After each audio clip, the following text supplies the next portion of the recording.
Well, here's what morning looks like.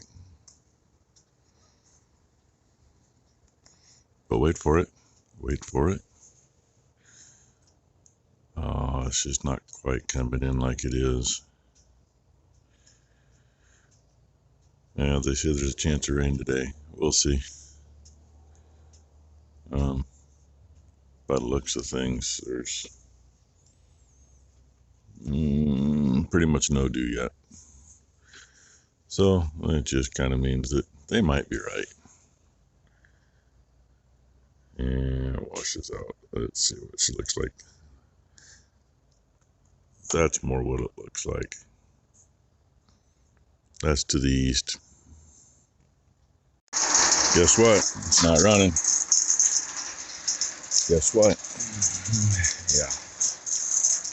So usually we pop this fuse. Don't know why. We know things heat up. Still don't know why it pops. Fuse test's fine. But actually I took all of them up and checked them, and I got a brand new one in my pocket, but that's the one that's been in here for a month or so. 110. Supposed to be 110. 206, 208, whatever it is. That's how the three-phase works on this one.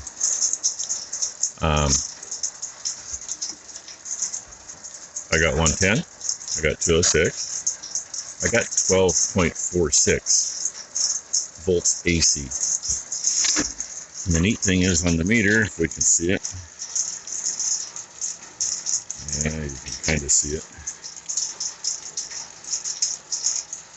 Anyway, they show the three lines coming through. A and C are good. B is blinking.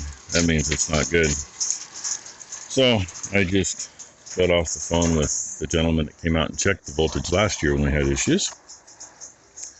And he's going to pass my number on to someone else who will hopefully rectify the situation. I would imagine whoever he's going to pass it on to, since these things are, remote read stuff, they're probably looking at it going, and then they'll give me a call. So in the meantime, well, I guess that worked out all right. Talked to the voltage checker guy, since I happen to have his number.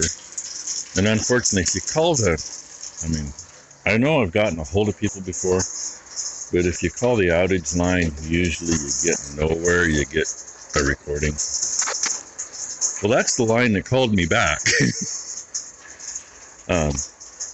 No, the guy that called me back says, "Oh yeah, one of our night voltage checkers." Well, that explains why the guy sounded a bit dead when I called him. We're gonna have somebody out here within about a half an hour, he said. Half hour, 45 minutes. So, I am going to put my stuff away, and rather than go pick any bales up first thing this morning, I guess I'm going to do something around here and wait for them. But really interesting getting 12 volts on the one. So, that's, crazy. Oh yeah, the orb is up. At least you can't see that. It's really not showing up. Dead center in the middle of the screen. I can't even look beyond the camera. Well, good morning. Look who's helping her TT feed this morning. This smiley girl. Yeah, you helping TT feed? No, she's not. She's just sitting in here, guys. Haha. Say, I help fed Buffalo and Tahoe and Mama. Huh, now we go feed the boys and the rest of them, huh? Yeah. Gotta keep Red happy. There goes Sapphire. Oh, wait, she's gonna turn and say hello. Hi, Sapphire. And I saw her mama when I fed, but that's 511C. She's a good girl. Big girl standing there. I don't know what happened to Ruby. She was, somewhere in there when I fed. I was going to show Blakely. I was showing Blakely the babies, because Becky's not here this morning, so I needed a little help to feed since she had Blakely with her. And we finished up, and I wanted to try to get some video, but, you know, unfortunately, it was hard to hold her and show her the babies. And I'm waiting for power company to show up. They should be here, you know, if the guy was right. Of course, you're talking to somebody in Portland who doesn't exactly know where we're at, probably, and, you know, I imagine it's one of, they call them an Eagle, part of their Eagle crew. They run around in a 450 or 550 size truck, bucket truck, and they come out and check everything.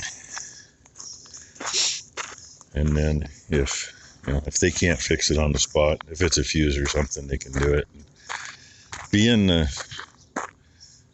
That's weird. You know, 12.4-ish volt AC on a, what should be 110, 120. So, oh well. And this thing, I know we got an air leak because you shut it off, it don't take long. It's all going back through the compressor, so we never put a check valve on it when we did it. I just so happened to have a pair of check valves. These have the control port on them that came off the shop compressor when we changed it a few years, well, a long time ago now. Ain't no date on there anywhere. But, yeah, the bag says 1/2 inch inline because that's what's on the compressor. Those are 3/8, which is perfect because I'm dealing with 3/8 fittings. But I'm not sure I'm going to get on that at the moment because, you know, I don't want to be underneath here. I'm not gonna put it here because I don't want to hang anything more off that compressor. But that would explain one reason why we always puke oil out. It's going to go where it goes into the tank, which is straight through here on the inside of the frame, and I get wedged underneath there, and then they show up, and then, you know, these guys get the big bucks for a reason. One of those lines that drops down, I think it's the one to the right of the post, is no longer connected to anything. Running like it should. And I'm standing on the Y. Because if I get off of it all the way, it's creeping. But it's running. I still need to go check the other one. And unfortunately, Thailand is preoccupied at the moment, but I'm waiting for her to bring me a shovel so we can make a couple marks. I've thought about different things to do on this, but excuse me. I've thought about welding the piece on and putting the stakes on it you can drive in easy. Problem with that is when the gun comes in, I'll put my hand on it and hold it, the carriage hits and then comes up on it. So anything's gonna, I guess I'm standing back on it again. Go figure. Not like I got anything else to do today besides watch cows. Watch the heifers over there. The others are still locked in because I let the guy back out at the bridge, but I never went up to the top of the hill to shut the gate up there and let the cows back out. It's gonna be a long day. I get to watch her again, get to visit with her. She just woke up. Big stretches. Big, huge stretches. You missed that part though. And today's looking like a bust. Ty had to leave early, and yeah, with the way the morning went, she didn't finish getting the little baler ready to put away. There, arm's length. And I had to go down to the neighbors for a little bit. It's about lunchtime now. I still got to go trim some branches before I get the semi into the next field. Oh, and Becky just walked back in, so I get to go do something. Don't know what, but I'll go do something. Don't believe I've ever brought you under here. Probably because I don't fit. And of course, start video and I have to cough. I still gotta mess with slack adjusters, but here's what we did when we put the air brake rear end on it. If I remember right, that rear end on there somewhere actually says forward, but heavy rear end's a heavier rear end. Air tank's off a 79 Freightliner that we scrapped. Let's see. That funky bracket used to hold the master cylinder. There was another one up there somewhere. There's my leaky bugger when it sits the wrong way. Still not sure why that does. There's what we did. And I lied. I thought it was 3/8 fittings. There are quarter fittings in here, so there's a 3/8 check valve. That elbow was right off that fitting with the pop-off valve. Not a lot of room under here, in case you couldn't tell. And last time we had things apart, we got smart. Because that cross member has to come out to get the transmission out. So it's a bolt in. Now I gotta get out of here. I gotta get out of here and go stretch the little traveler back out before it gets into the little creek bed that can't get it out of there. So anyway, thought I'd show you the underside and what I did. And yeah, that's actually a small tank that once upon a time had a little contractor air compressor. But it works as a wet tank. That's what counts. And on this, we don't have any control for the compressor. It's always pumping. So, we got that pop off. Hopefully you saw that. Oh yeah, magnet on the bottom of the fuel tank. Why? Yeah, because that shit fuel you get nowadays got so much water in it, it makes rust. And then you got a mess. We have another pop-off valve right there, as well as the tank drain. Oh, and yeah, getting up off the floor. And another pop-off right here at the compressor. But now we shouldn't be puking near as much oil out of there. It's still going to puke some. It's the nature of a compressor. But it shouldn't be like it was doing. And it's icky out. We're like, I don't know, some of you will say it's low, but we're like 60 or 70% humidity and 87 degrees. Just feels peachy. Oh yeah, and on this side,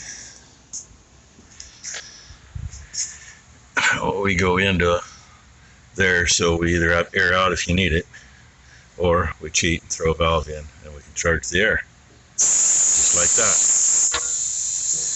The one thing I never did though, the air seat, the other side's hydraulic spring suspension. This side's always been air. We just charge it when we need to. Valve works, keeps it from blowing back out. We never hooked it up to the air system on here when we put the air system on. And it leakies. Probably should do that. I don't know if I'm going to or not. I mean, I got a couple airlines I can probably get to, because park brake valve's right there.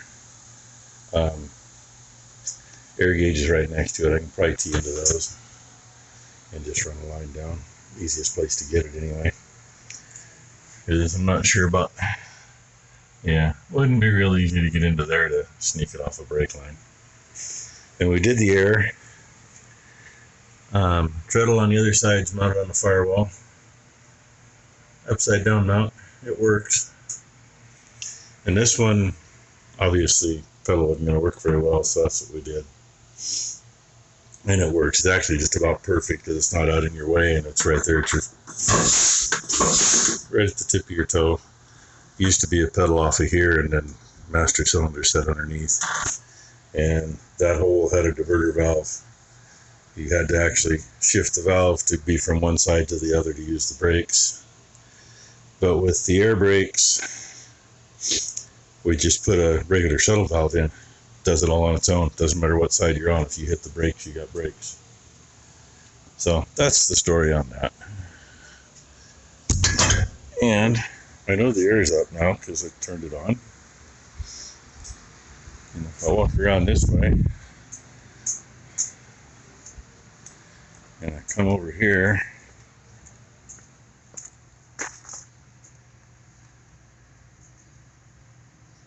I don't hear an air leak, maybe a tiny bit. I really don't. And earlier I put my hand around here and I could feel it. There's nothing there. So I'm going to say that's a win at the moment. Go move the traveler and see what I can do with the brakes.